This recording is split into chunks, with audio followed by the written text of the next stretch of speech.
We're also following breaking news this hour about the coronavirus pandemic. Within the past few minutes, the CDC has officially issued new guidance for Americans exposed to COVID. The agency is now saying because of the country's vast immunity, it's no longer necessary to quarantine if you've been exposed to someone with the virus. Big news, and it's all as COVID cases are going down nationwide. 27 states are actually seeing a decline in cases. In just the last 2 weeks, only 4 states have seen cases go up. Additionally, deaths are down by nearly 4% within the same time frame. Leading us off this hour is NBC News medical reporter Erica Edwards and NBC News medical fellow Dr. Akshay Syal. So, Erica, let's start with you. Walk us through this new guidance announced today and why the CDC decided to do this right now.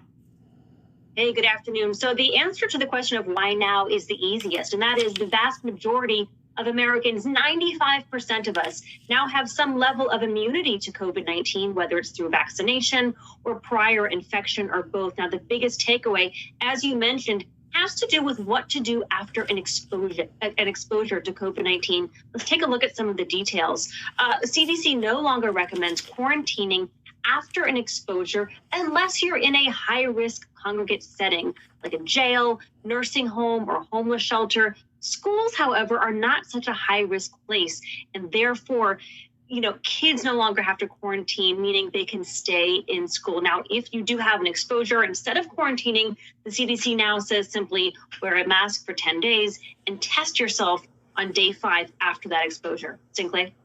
And Erica, let's talk about the concerns here, right? Because we're already hearing them from parents, from just anyone. The pandemic literally turned the world upside down. And now we're saying people exposed to COVID do not need to quarantine. So what's the message from health officials about some of these concerns and what feels like mixed messaging to many?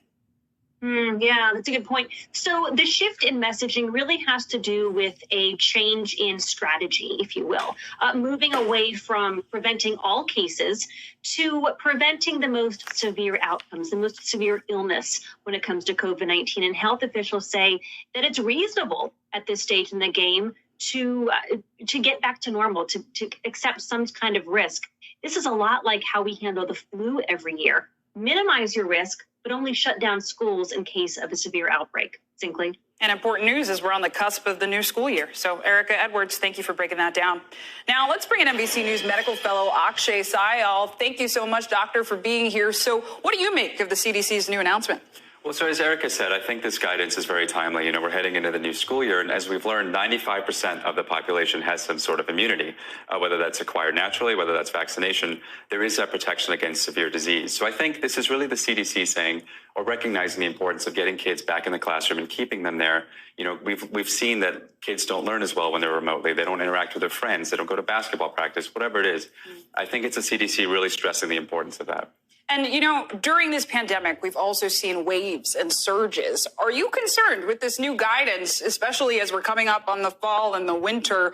If we see a surge, might it feed into that? Well, all of the epidemiologists and the experts I've talked to, they're expecting this virus to be a seasonal virus, meaning that every fall and winter, we may see a surge regardless of whether or not this guidance happened, as we all gather indoors, Thanksgiving parties, whatever it is. And so I think that may happen, and we'll address that should it happen if there's a new variant. But I think, a future fall surge shouldn't prevent this guidance from happening today. And if that surge does happen, then we can address that going forward. So sort of taking a living approach to this very living virus. Dr. Syal, thank you so much. Thanks.